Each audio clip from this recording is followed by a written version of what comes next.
Travailleuses, travailleurs, jeunes, retenez bien cette date, le 1er mars 2026. Le 1er mars 2026, en effet, Macron a décidé qu'il allait nous entraîner dans la guerre de Trump. Dans une déclaration conjointe avec le Premier ministre britannique et le Premier ministre d'Allemagne, il a informé que désormais, ces trois pays prendront, je cite, des mesures pour défendre nos intérêts et ceux de nos alliés dans la région, potentiellement en permettant des actions défensives nécessaires et proportionnées pour détruire la capacité de l'Iran à tirer des missiles et des drones à leur source. C'est clair. Camouflé derrière le terme défensif qui ne trompe personne, c'est l'engagement de la France dans la guerre. Dans une guerre dont on a compris, depuis les bombardements américano-israéliens de ces derniers jours, qu'elle a pour vocation de s'étendre à toute la région du Moyen-Orient et du Proche-Orient, sans qu'on en connaisse les limites, sans que personne ne puisse dire combien de temps vont durer ces opérations militaires, sans que personne ne puisse prédire l'ampleur des destructions qu'elles vont engager. Défensive, si ce mot avait un sens, défensive veut dire que l'action militaire est engagée pour défendre le peuple de France, les travailleurs, les jeunes, les mères de famille. Mais quelle défense allons-nous attendre d'actions qui sont justifiées par la défense des troupes françaises basées à Abu Dhabi? La vraie question que chacun peut se poser, c'est que font des soldats français à Abu Dhabi? En quoi le peuple français est-il défendu par des soldats qui sont à Abu Dhabi? La réponse, tout le monde la connaît. Que ce soit dans les bases françaises militaires d'Abu Dhabi ou d'ailleurs, ce n'est pas la défense du peuple travailleur qui est à l'ordre du jour. C'est la défense des intérêts des capitalistes français, qui voudraient, dans le grand pillage mondial qui se déroule sous l'égide de Donald Trump, qui voudraient pouvoir préserver ou arracher une petite part pour les petits capitalistes qu'ils sont, comparés aux mastodontes des multinationales américaines. Et puis on le sait, la défense dont parle Macron, c'est aussi sa défense personnelle. Son régime est dans une faillite politique sans précédent. Sa fin de règne est un désastre dans tous les domaines. Alors il faudrait détourner l'attention du bon peuple en s'engageant dans une aventure militaire, un peu comme Trump lui-même voudrait utiliser cette situation pour détourner l'attention, par exemple, de l'affaire Epstein, ou encore des résultats économiques désastreux enregistrés aux États-Unis même, de la montée du chômage, de la montée de l'inflation, c'est-à-dire l'inverse de tout ce à quoi il s'était engagé. Oui, c'est une guerre dans laquelle Macron veut entraîner le peuple français. Et les travailleurs, les militants, ceux qui sont attachés réellement à la cause de la paix, doivent avoir le courage de dire « nous n'avons rien à faire dans la guerre de Trump ». Nous devons avoir le courage de dire que la guerre engagée par Trump et Netanyahou pour leurs propres intérêts, dans le prolongement du génocide du peuple palestinien à Gaza, cette guerre ne saurait d'aucune manière correspondre à la défense des intérêts des travailleurs et du peuple français.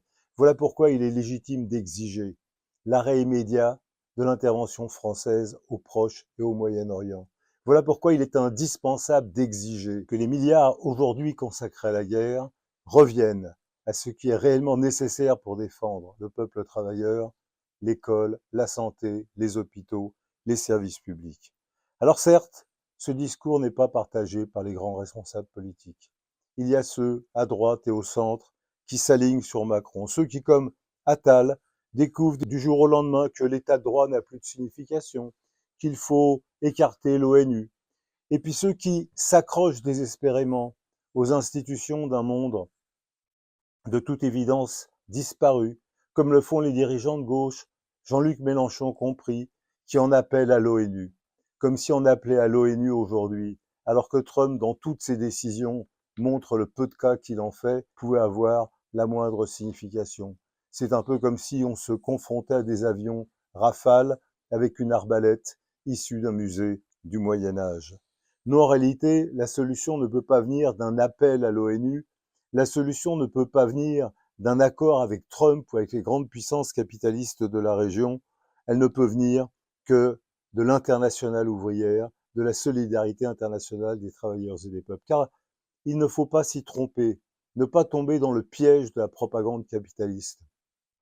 Des milliers de femmes, de jeunes, ont explosé de joie quand ils ont appris la mort de Khamenei et des autres dignitaires du régime.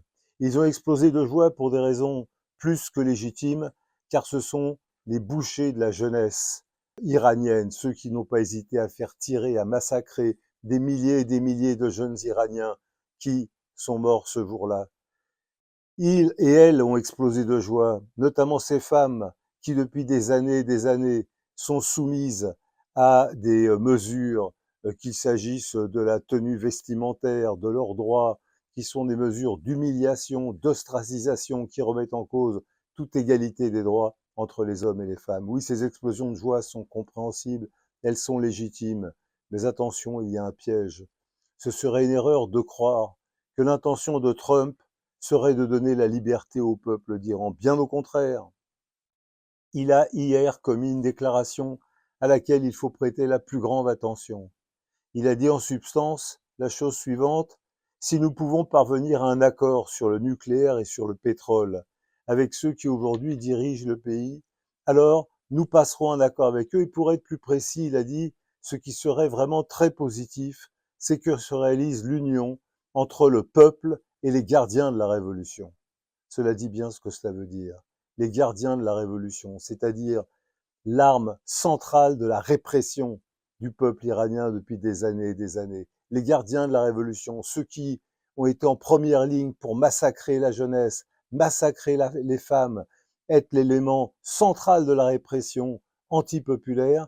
Et c'est avec eux que Trump veut passer un accord. Cela n'a rien de surprenant.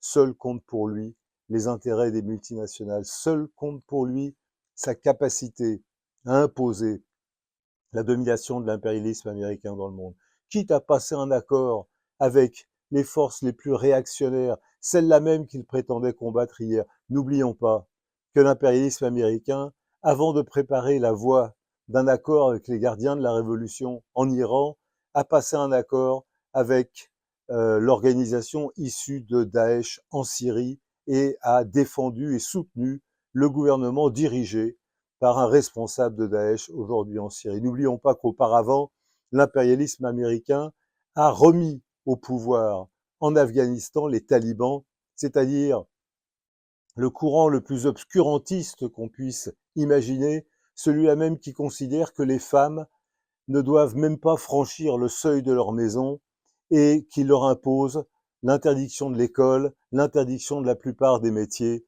etc., etc. Alors non, le peuple d'Iran n'a rien à attendre de l'intervention militaire américaine. Il en subit les conséquences douloureuses dans les bombardements massifs qui n'épargnent pas la population. Et on a vu cette école massacrée par les bombardements dans les tout premiers jours de la guerre. Mais il n'a rien à en attendre non plus du point de vue de la solution politique, car les aspirations du peuple d'Iran, des peuples d'Iran, car ils sont plusieurs, les aspirations des femmes, des jeunes à la liberté, ces aspirations ne pourront être réalisées que par le peuple, les peuples d'Iran eux-mêmes, mobilisés et prenant en main leur sort en toute indépendance de l'intervention impérialiste. C'est pourquoi cette intervention, elle aussi, est contraire aux intérêts du peuple d'Iran, comme elle est contraire aux intérêts du peuple travailleur de France.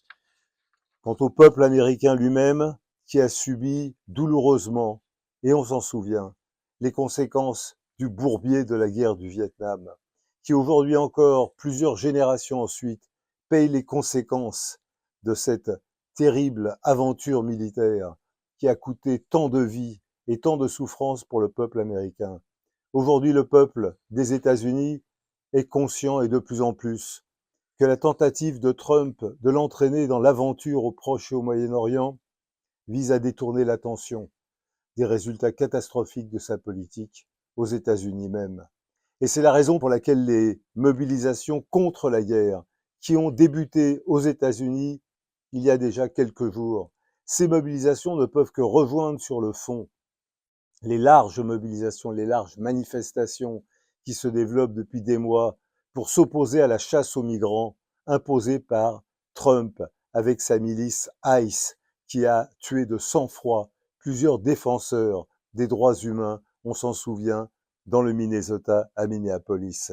Oui, les mêmes intérêts unissent les travailleurs et les jeunes des États-Unis contre la guerre et contre la politique de Trump. La jeunesse et les femmes d'Iran contre le régime des mollahs et contre ceux qui voudraient maintenir la domination des gardiens de la Révolution, et les travailleurs et les jeunes en France et dans toute l'Europe contre les gouvernements impérialistes qui s'empressent de répondre aux exigences de Trump dans le même temps où ils imposent des budgets de plus en plus austéritaires, de plus en plus destructeurs des droits démocratiques, des droits ouvriers et de la jeunesse. Il y a une puissante solidarité entre les travailleurs et les peuples qui combattent sur tous les continents la politique de l'impérialisme. Cette solidarité porte un nom, l'internationalisme ouvrier, l'internationale ouvrière. L'internationale ouvrière, on l'entendra le 7 mars lors de l'Assemblée à l'initiative du Parti des travailleurs à l'occasion de la Journée internationale de défense des droits des femmes travailleuses à Paris et dans toutes les réunions tenues les 7 et 8 mars dans toute la France par les comités du Parti des travailleurs. Cette internationale ouvrière, elle se rassemblera le 8 novembre à Paris dans un meeting où prendront la parole les représentants de tous les continents et des organisations ouvrières, des organisations de jeunes, des organisations de femmes qui partout et sous toutes les formes combattent l'impérialisme, c'est-à-dire la forme la plus décomposée et la plus abjecte du système capitaliste fondé sur la propriété privée des moyens de production. À bas l'impérialisme, à bas la guerre et vive l'internationale ouvrière.